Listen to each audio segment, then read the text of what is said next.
13हम दिनक कथा। राजा श्रीकरक कथा। श्रीकर नामक एकटा राजा रहथि। हुनका एकटा बड़ सुन्दरी बेटी भेलनि। जखन हुनकर टिप्पणी देखाओल गेल तऽ ज्योतिषी कहलकनि जे हिनका बड़ अधलाह योग छनि। छाती लात, झोटा हाथ आ सौतनीक पोखरिमे 2.5 झाँक माटि उघथि, इएह हिनकर टिप्पणीमे छनि। राजा ई सुनि बड़ दुखी भेलाह। अपन साध किछु नहि छनि, ओ एहिमे की कऽ सकतथि। बेटी जखन विवाह करबाक योग्य भेलखिन तऽ राजा मरि गेलाह। श्रीकर राजाक बेटाक नाम चन्द्रकर रहनि।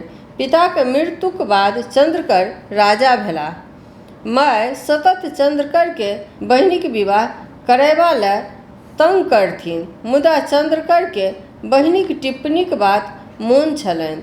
ओ अपन मायसँ कहलखिन, हम बहिनीक विवाह नहि करायब। हम हुनकर अपमान नहि सहि सकैत छी। छाती लात, झोटा हाथ आ सौतनीक पोखरिमे 2.5 झाँक माटि उघब देखि हमरा बर्दाश्त नहि हैत।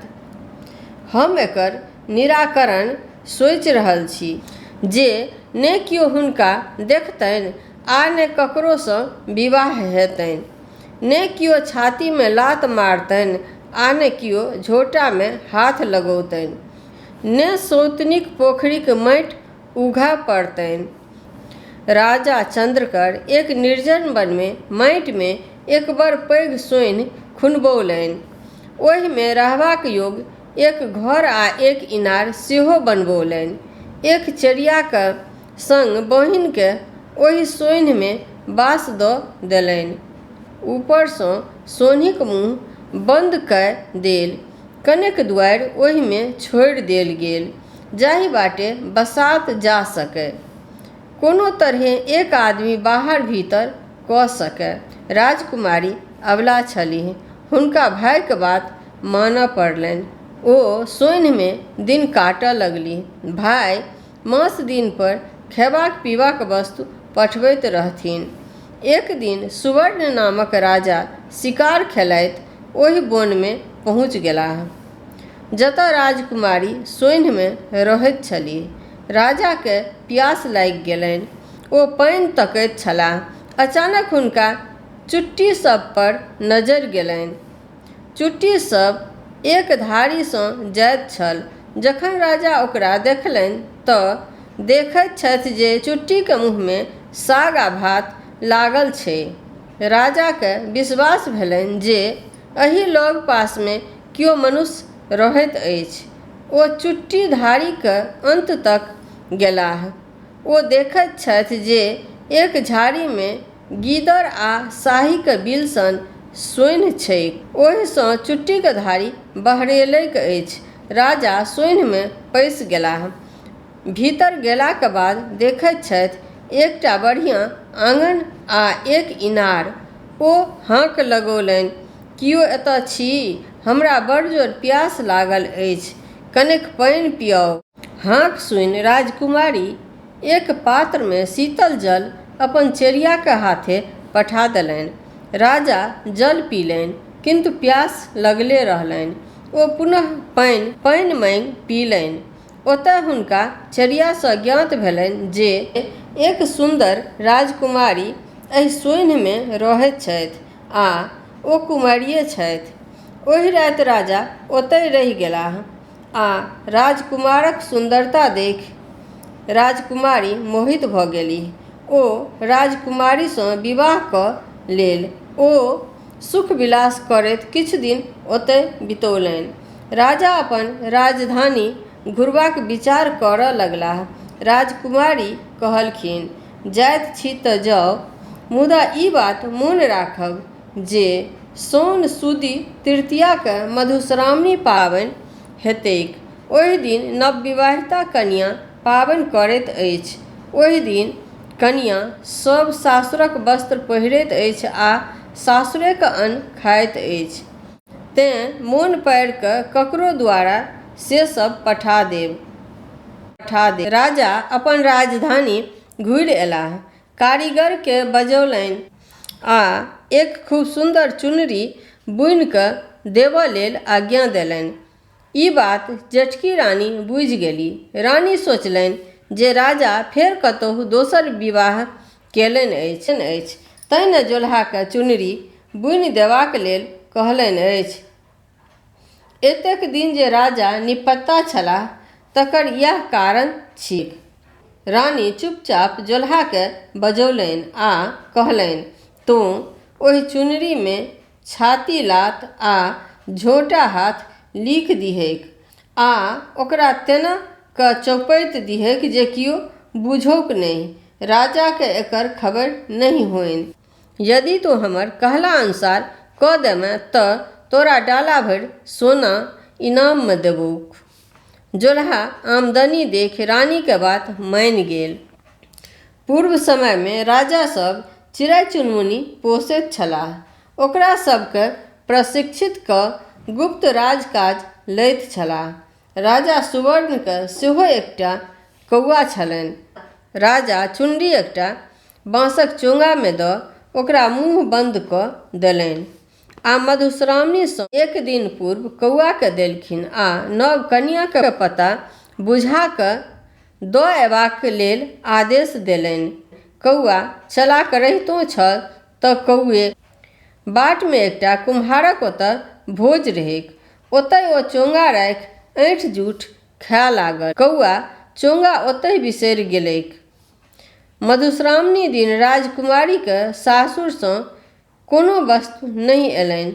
ओ तमसा कऽ उजरा फूल आ उजरा चाननसँ गौरीके पूजा केलनि आ कल जोड़ि वर मांगल जे जहिया हमरा राजासँ भेंट हो तऽ हम बौक भऽ जाय। राजकुमारीके भाय चंद्रकरके जखन पता लागल जे हुनकर बहिन विवाह कऽ लेलनि तऽ ओ तमसा कऽ खर्चा पठेनाइ बन्द कऽ देलनि। खर्चा बन्द भेलासँ राजकुमारीके साँझक साँझ उपास पड़ऽ लगलनि। चेरियाके राजकुमारीके कष्ट नहि देखल जानि। लग पासमे एकटा पोखरि खुनाइत छलैक, ओहिमे माटि उघक काज करऽ लागल। साँझमे बोनि आनि दुनू गोटे उपास तोड़य। ई काज चेरिया नितदिन करऽ लगली। ओहि बोनिसँ दुनू गोटेके गुजर नहि जानि। राजकुमारी सेहो फाटल पुरान पहिर चेरियाके संग बोनि करय लेल गेलीह। ओतऽ हुनका पता लागि गेलनि जे ई पोखरि हुनकर सौतीनक खुना रहल छनि।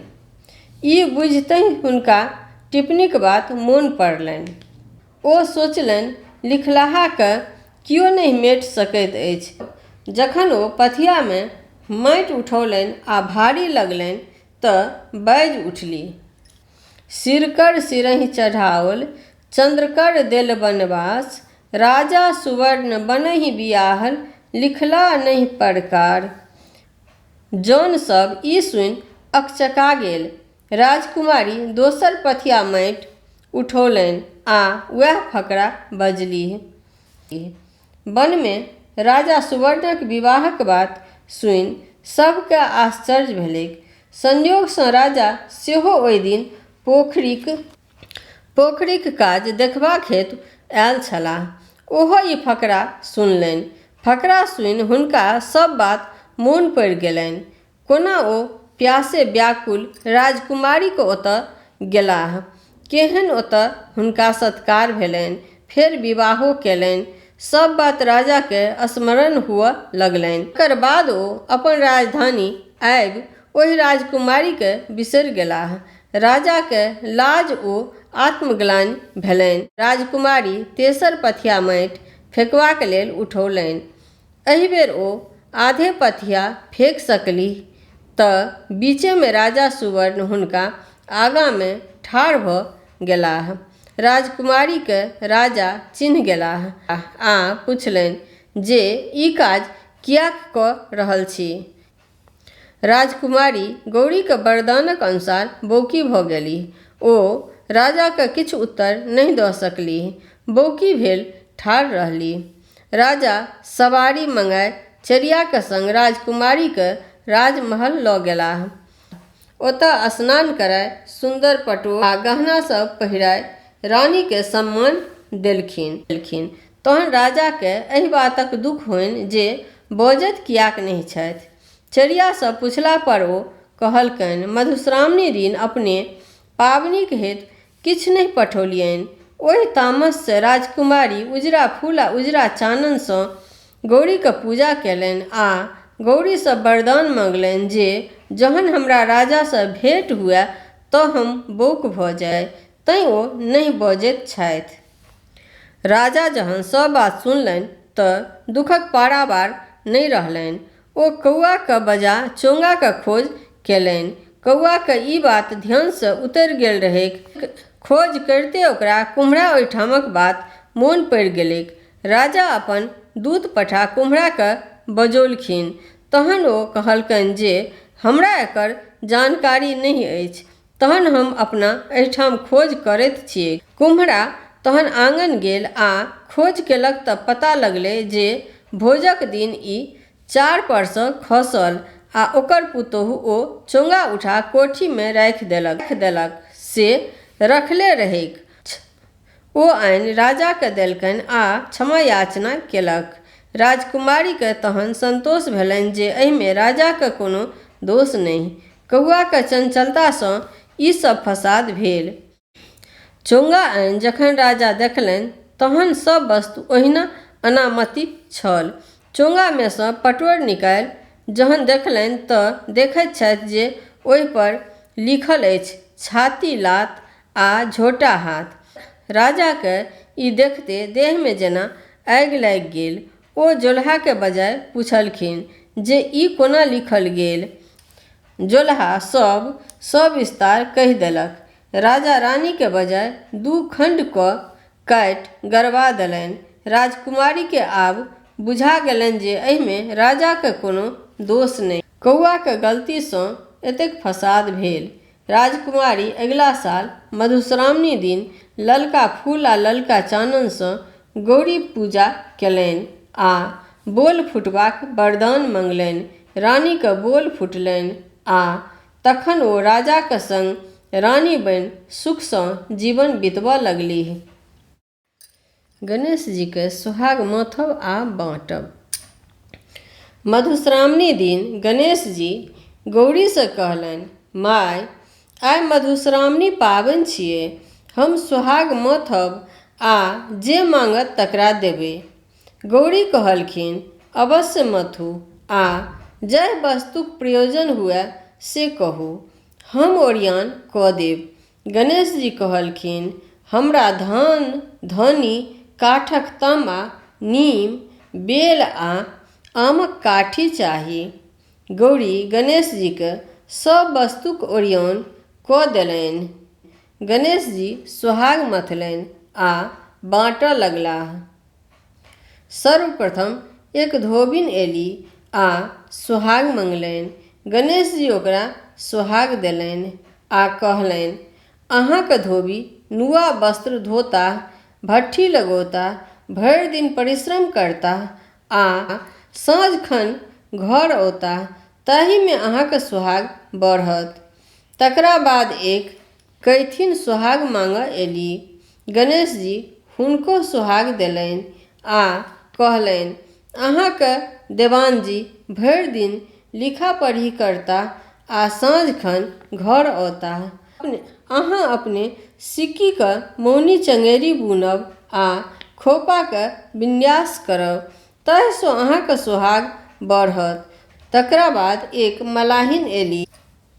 गणेश जी ओकरो सोहाग देलनि आ कहलनि, अहाँक मलाह माछ मारताह आ बेचताह, जाल बुनताह आ टापी बनौताह, अहाँक देह मछनि महकत, ताहिसँ अहाँक सोहाग बढ़त। तखन एक मालिनी एली।